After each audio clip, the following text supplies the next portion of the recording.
So let's start off. You were talking about empathy and the fact that the only wearable entrepreneurs that are going to succeed are going to be the ones who understand humanity, understand empathy. But isn't it the case that actually, if anything, we've learned that technology entrepreneurs tend to be quite sociopathic?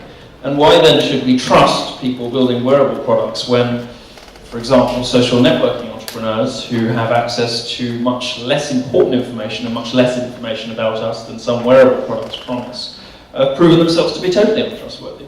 They cross the creepy line, they cross the red privacy line all the time. Why should consumers trust people building wearable products that have access to so much more intimate information?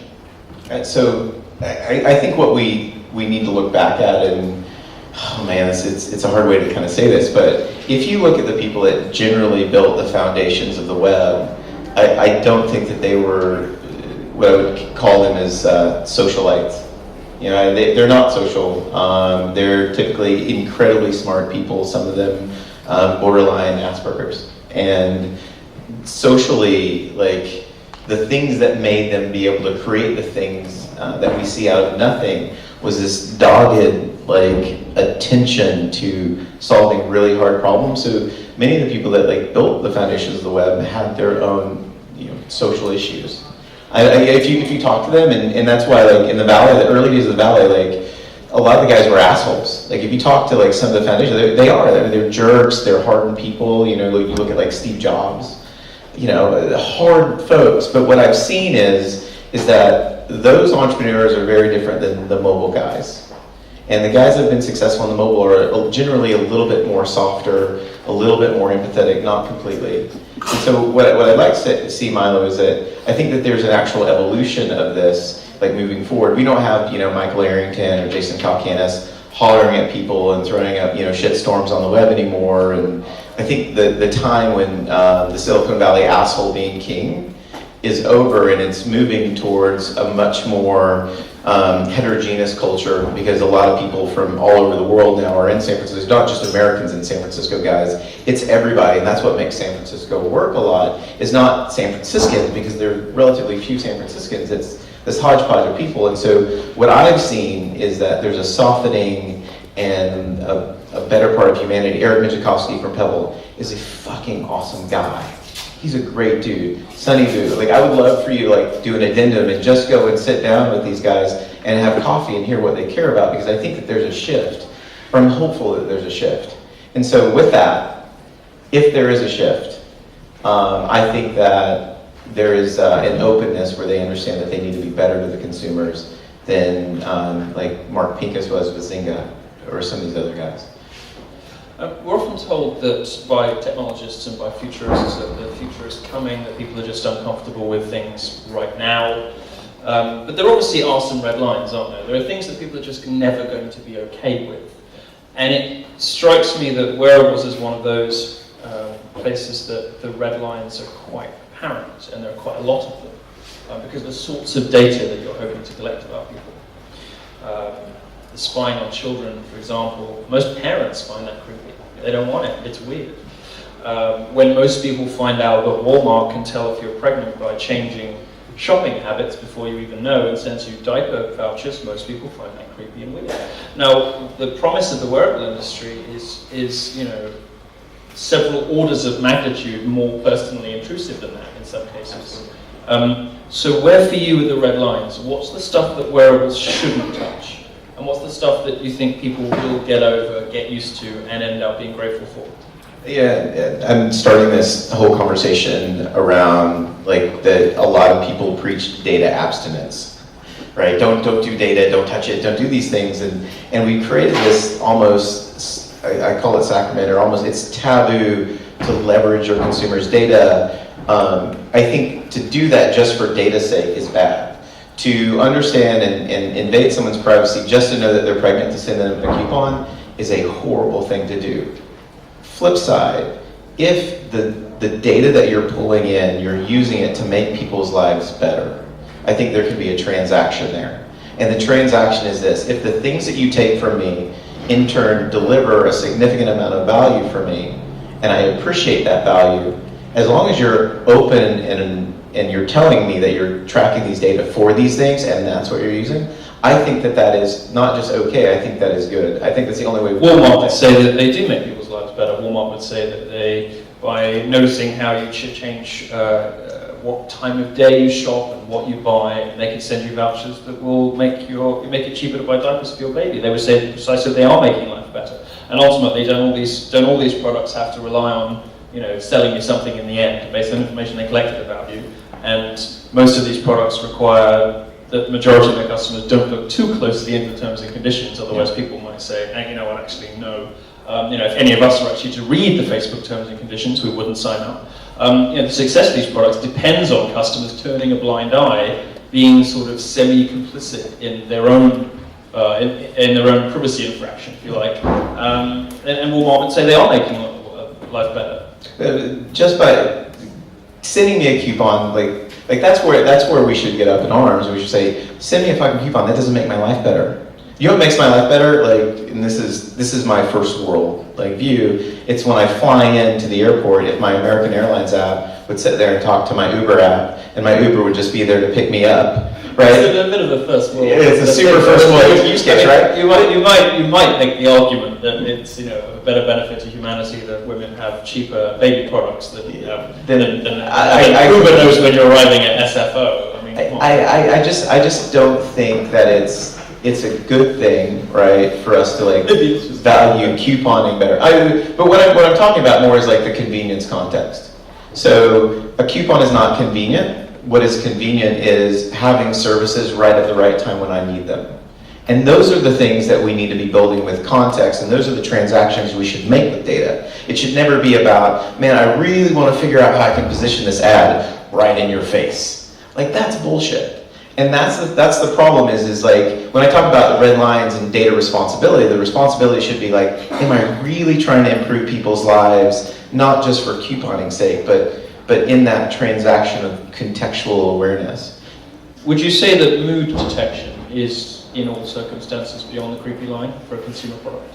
I mean, these sci-fi movies where stuff like this happens, they're not roadmaps, they're warnings, aren't they? Yeah. So I think that there's some interesting things. There are people that are building T-shirts right now that can predict your mood. Don't approach me in a bar. My T-shirt is red. Mr. Scott's T-shirt is always green. Always approach Mr. Scott. So I think you could be talking to somebody right now. Well, it's probably just me, but you'd be talking to somebody and your T-shirt starts to sort of flush purple, and that's how they know that you're interested. Yeah, I think just by nature of touching and owning that product, we dig it. And I think that those are the things that we're going to be seeing in the future. I mean, we evolved human beings, we catch the small signals that hint attraction or hint interest or hint all those things, and we already leverage those things. What wearables does in a lot of ways is it's going to extend basic human capabilities.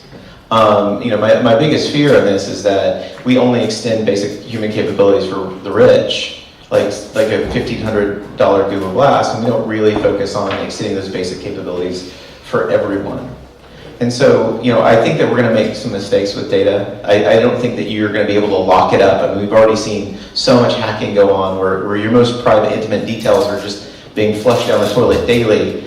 I think what I worry more about is a fear of touching it and a fear of trying to figure out for ourselves and for our customers alongside them what the red lines are as we make those transactions. Because I think that wearable technology is not a user use case, it's a partnership between the actual developers of it and the deliverers of it. Let's talk a little bit about the products. The Apple Watch is probably the first Apple product that I have no interest in buying. I cannot imagine a situation in which it would make my life any better or more useful or comfortable. Now, I will be in a minority in this room. My question is, which I don't know the answer to, I don't think anybody knows the answer to yet, am I in a minority in general, in the public? And is it that it's ugly, that the battery life is no good, and that it has those two things in common with pretty much every wearable item right now? I mean, we see these beautiful visors in sci-fi movies, but when they turn up in the real world, they look like Google Glass, they're hideous. These are ugly, awful things that normal people don't want to be seen in, celebrities don't want to endorse, and aren't seen in public in, unlike all sorts of other technology. You see in rap videos, rappers showing off their technology, but you don't see them showing off Google Glass. These two problems, the battery life says you have to kind of plug in these things that are supposed to make us better, and the fact that everything seems to be so ugly. I mean, why is this? Is it just an age thing? Are we just too early in the industry? I think we're going to see a significant amount of consumer disappointment. There's so much hope in this industry and so much excitement. Or the next year, people are going to be like, oh. But through that recovery, like, people will start to touch your product, you'll start to understand it, you'll start to iterate, the product will get better. Two different things. Apple, let's see a year from now, let's do this, and let's see if you're wearing one. Right? Well, I said I wasn't going to buy one of these, and I said I wasn't going to buy an iPhone, so you may be right. Yeah. Two, I think Apple is very different than Google, and this is something that I talk to. If you ever look and meet an engineer from Google, or they're incredibly smart people, but they're also, this goes back to the empathy thing. This is important because they'll not just every engineer from Google, by the way, there's many, but the majority of the guys will do this and they'll look away when they talk to you and everything else like this. Part of the problem with Google Glass that they missed is this one simple thing. When you were taught, your mom told you, look me in the eye when I talk to you. It's respect, it's honesty, and when you have a pair of Google Glass on you, what do? You look up, it distracts you, which immediately breeds this response from people you're not fucking listening to me. You're creepy. You're disrespecting me. Yeah, you're not present. Yeah, and so that's where empathy matters. Google is one of arguably the most intelligent company that's ever been fashioned on the planet. They're just not emotionally intelligent and they're not empathetic. And that goes all the way up to the senior executives there, and that's why they have a problem in this market. I think the products are getting more and more beautiful, but I'll go back to the early debate that I had in mobile, because people were like, no one would ever watch content on a phone. The battery life sucks. These are all the same arguments that I heard with mobile several years ago, and now look at it. Steve Jobs, a couple things. One, he never wanted apps on the phone. He did not believe in mobile video at all. And now, we see him as the forefather of this movement. He was just like everybody else. Technology, we don't create technology for technology's sake, right? Humans create technology to make their lives better. I think that this is that step. And over the next year, we're going to figure out how to actually make this stuff work. So I'm hopeful in us. I have a theory about the wearables industry, which I'm going to share with you now, which probably everybody in this room will have thought of years ago, but it's new to me. I haven't really seen any products that, even in a beautiful month-long battery life iteration, I would personally comment. But I see the seeds in the wearable industry of something a bit more exciting, and in some ways more creepy, but in some ways quite awesome, which is implants and proper sort of body modification. Now, I've read a few. I've written on this myself, and I've read a few other people who seem to agree with me that wearables is sort of a transition industry, which gets people used to improving and modifying and extending their bodily capabilities in various ways.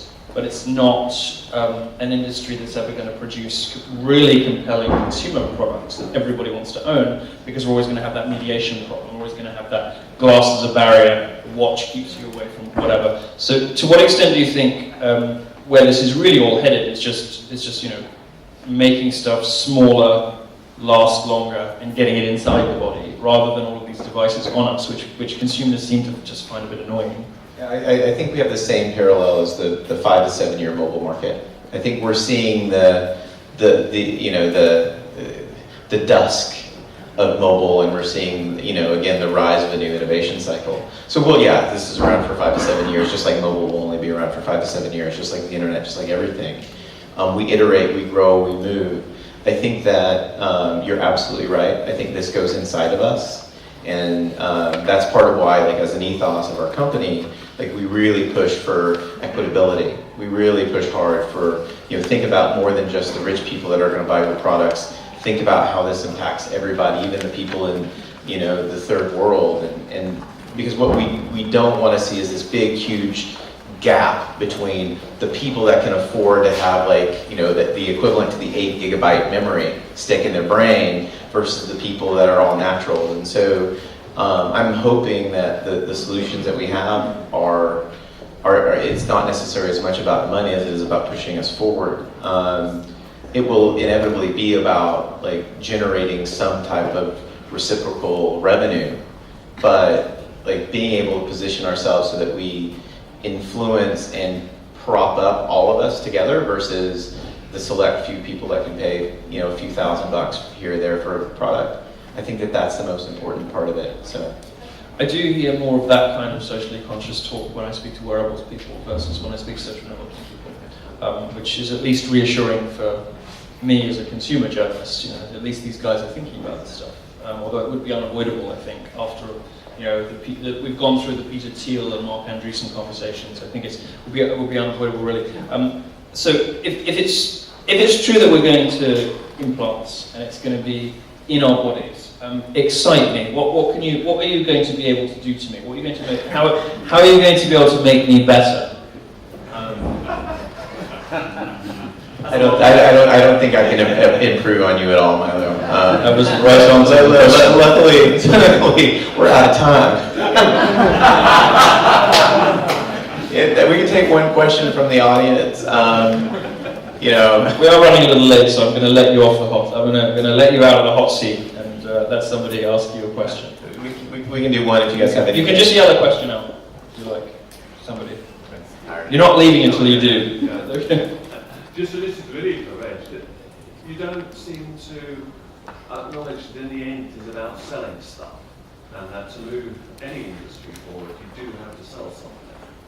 Yeah, you know, I think that the sales in my mind is just automatic, and you'll like we've got one of our companies, CrowdRooster here, that is all about pre-sales, like right post the crowdfunding campaign. We work like a lot of different distributors around the world.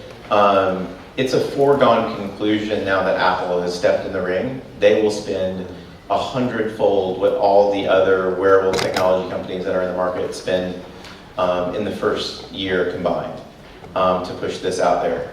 So there is, from the selling side, yes. I mean, but I think they're going to make money off of the hardware more than they're going to make money off of, quote, the data or the software. I think the applications that are going to rest on the layers are going to be the ones that do that. And what's interesting about Apple is that I think they're going to come with this ready-made set of capabilities and feature sets to really like push out and promote what their watch is. It's part of the reason why you saw Nike just kind of shutter their hardware side.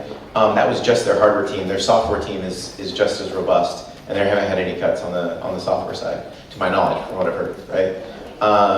And so, like selling, I think is just one of the things that's important. Maybe I'm just too American and just expect everything to be sold, right? Yeah, we're gonna sell everything. But I do see like there's going to be a huge amount of just uptick in the industry just from the ad spend. And the one thing that I didn't say that made me think that this market's really going to take off is like every time I see a new product out there, my mom, who's 58, that lives in Oklahoma, I think which is rural Tulsa, Oklahoma, she calls me and she's like, I want that. Hey, when can I get that? And she didn't say that about Glass. But she said that about like Shine and Pebble and all these things. So I'm hitting up anybody if you guys have something you want to get market test. My mom is one of the best. So I think my grandmother would have worn a Fitbit. Oh yeah, I think she would have. Yeah, I think she would have. All right, well, thank you, Milo. Thank you, Rich, for letting me grill you about the state of the industry. I'll stick around for the rest of the day and see what's going on. Thanks very much.